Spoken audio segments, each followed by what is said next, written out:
नमस्कार दोस्तों। जैसा कि हम सब जानते हैं, लॉ ऑफ अट्रैक्शन प्रकृति का एक ऐसा सिद्धांत है जो नॉन स्टॉप हमेशा काम करता ही रहता है।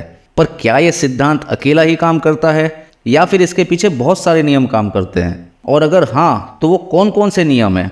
आज हम खोजने की कोशिश करेंगे उन रहस्यों को जो लॉ ऑफ अट्रैक्शन के पीछे गुप्त तरीके से काम करते आए हैं। नमस्कार दोस्तों, आप देख रहे हैं आध्यात्मिक साइंस चैनल, जहां हर सवाल का जवाब ढूंढने की कोशिश की जाती है, वो भी आध्यात्मिक और साइंटिफिक दोनों ही दृष्टिकोण से। दोस्तों, मुझे लगता है कि हमारे पास लॉ ऑफ अट्रैक्शन और मैनिफेस्ट की काफ़ी जानकारी है, तो वही सारी बातें रिपीट करके आपको बोर नहीं करूँगा। आज हम एक स्टेप और गहराई में उतरेंगे और इन सारे नियम के पीछे के केंद्र बिंदु यानी कि सेंटर पॉइंट को समझने की कोशिश करेंगे। जैसा कि हम सब जानते हैं कि लॉ ऑफ अट्रैक्शन प्रकृति का कभी ना रुकने वाला एक सिद्धांत है, पर उस सिद्धांत को पूरा करने के लिए हमें बहुत सारे नियमों को समझना पड़ेगा, क्योंकि कोई भी सिद्धांत अकेला काम नहीं करता है। उसके पीछे बहुत सारे छोटे मोटे नियम होते हैं जो गुप्त तरीके से काम करते रहते हैं। उदाहरण के लिए, जैसे कि हम सब जानते हैं कि साइकिल का सफ़र तय करने के लिए हमें उस पर बैलेंस बनाए रखना बहुत ज़रूरी होता है, नहीं तो हम गिर जाएंगे। पर उस साइकिल का बैलेंस बनाने के लिए उसके पीछे कई नियम होते हैं, जैसे कि उसका बैलेंस बनाने के लिए हमें उसे गति में रखना बहुत ज़रूरी है, और गति में रखने के लिए पेंडल मारना। तो इस तरीके से एक बड़े सिद्धांत के पीछे बहुत सारे नियम काम करते हैं, और अगर एक भी नियम छूट जाता है तो वह सिद्धांत पूरी तरीके से काम नहीं कर पाता। उसी तरीके से लॉ ऑफ अट्रैक्शन और मैनिफेस्ट के पीछे बहुत सारे नियम लागू होते हैं, पर परेशानी यह है कि बहुत ही कम लोग इसकी हकीकत को गहराई से जानते हैं, और यही कारण है कि सिर्फ 1% लोग ही लॉ ऑफ अट्रैक्शन पर काम कर पाते हैं। इसलिए इसकी सही जानकारी कभी बाहर नहीं आ पाती, क्योंकि ये जानकारी बहुत कम लोगों के पास है। लोग बस कहीं से पढ़ते हैं और सुनते हैं और वही चीज़ को रिपीट करके अपनी भाषा में बता देते हैं, लेकिन उन्होंने कभी अपने ऊपर ये काम नहीं किया होता है, इसलिए उनके पास भी पूरी जानकारी नहीं होती। अक्सर हम सुनते हैं कि पॉजिटिव सोचो, पॉजिटिव बात करो, और ना जाने क्या क्या आइडियाज़ हम सुनते रहते हैं, पर हमें कभी कोई ये नहीं बताता कि ये सिद्धांत काम कैसे करता है। इसके पीछे कौन कौन से नियम हैं जो इस सिद्धांत को पूरा करने के लिए हमारी सहायता करते हैं। तो आज हम इसी पे बात करेंगे। ये बात सही है कि विचारों की एक फ्रीक्वेंसी होती है, जिसे हम क्वांटम थ्योरी के जरिए उस फ्रीक्वेंसी को नाप सकते हैं।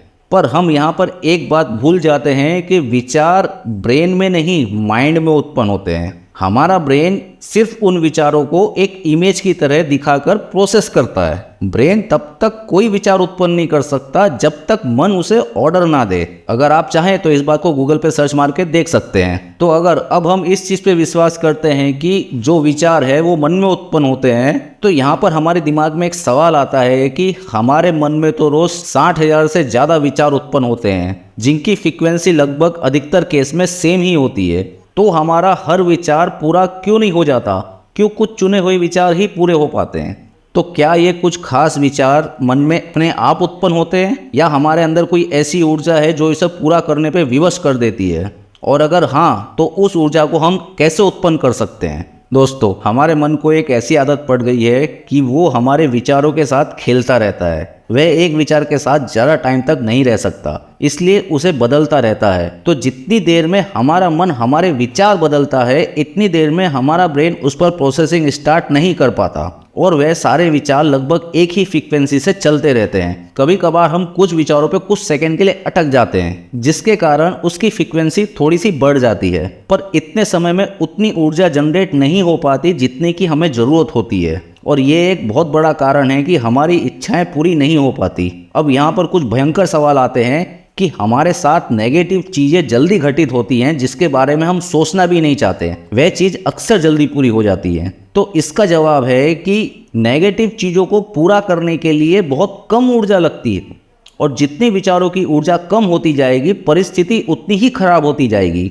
इसके विपरीत जो सकारात्मक विचार होते हैं, उनके लिए बहुत सारी ऊर्जा का इस्तेमाल करना पड़ता है, क्योंकि उस विचार को पूरे यूनिवर्स में भ्रमण करना पड़ता है। हम इसे ऐसे समझ सकते हैं कि एक गेंद को नीचे गिरने के लिए बहुत कम ऊर्जा लगेगी, पर उस गेंद को अगर आसमान की तरफ उछाला जाए तो हमें बहुत सारी ऊर्जा का प्रयोग करना पड़ेगा, और जितनी ज़्यादा ऊर्जा उतना ही ऊंचा गेंद जाएगी। तो अब मुझे ये लगता है कि हम जान चुके हैं कि हमें अपने विचारों की फ्रीक्वेंसी को बढ़ाना पड़ेगा, तभी हम अपनी मांग उस ईश्वर तक पहुंचा पाएंगे। अब आता है सबसे महत्वपूर्ण सवाल कि हम अपने अंदर इतनी ऊर्जा उत्पन्न कर सकते हैं कि नहीं।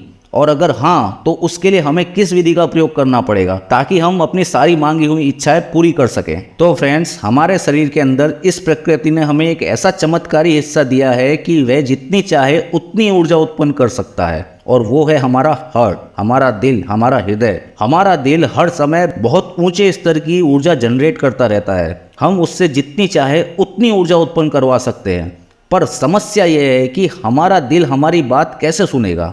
तो घबराइए नहीं, इसका भी प्रकृति ने एक इलाज बनाया हुआ है। जब हम किसी विचार पर एकत्रित हो जाते हैं तो हमारा ब्रेन उस पर प्रोसेस करना स्टार्ट कर देता है, और उस समय हमारे मन को ऐसा लगता है कि ब्रेन हमारा सुन ही नहीं रहा है। तो उस समय हमारा मन बेबस हो जाता है और थककर सोने चला जाता है, पर हमारा ब्रेन उस विचार पर प्रोसेस करता रहता है। वे नए नए न्यूरॉन बनाकर हमारे शरीर के चुनिंदा हिस्सों तक पहुंचाता रहता है, क्योंकि हमारा दिल हर समय एक्टिवेट रहता है। वह उस विचार की प्रतिक्रिया देने लगता है, और जब ये सब कुछ समय के लिए चलता रहता है तो हमारा दिल उस विचार को सच मानकर भावनाएं उत्पन्न करने लगता है। जैसा कि हम सब ने महसूस किया होगा कि जब हम किसी अच्छे विचार या बुरे विचार में खो जाते हैं तो हमारे शरीर में एक अलग तरीके की कंपन महसूस होने लगती है। तो जब तक हम अपने दिल की भावनाओं को प्रकट नहीं कर पाएंगे या उत्पन्न नहीं कर पाएंगे, तब तक हमारी इच्छा यूनिवर्स तक नहीं पहुंच पाएगी। दोस्तों, वीडियो लंबा होने के कारण वीडियो को 2 भागों में बांटना पड़ेगा। का नेक्स्ट पार्ट लेकर जल्दी उपस्थित होंगे। वीडियो में दी गई जानकारी कैसी लगी कमेंट्स में जरूर बताइएगा। तो मिलते हैं अगले वीडियो में, तब तक के लिए नमस्कार।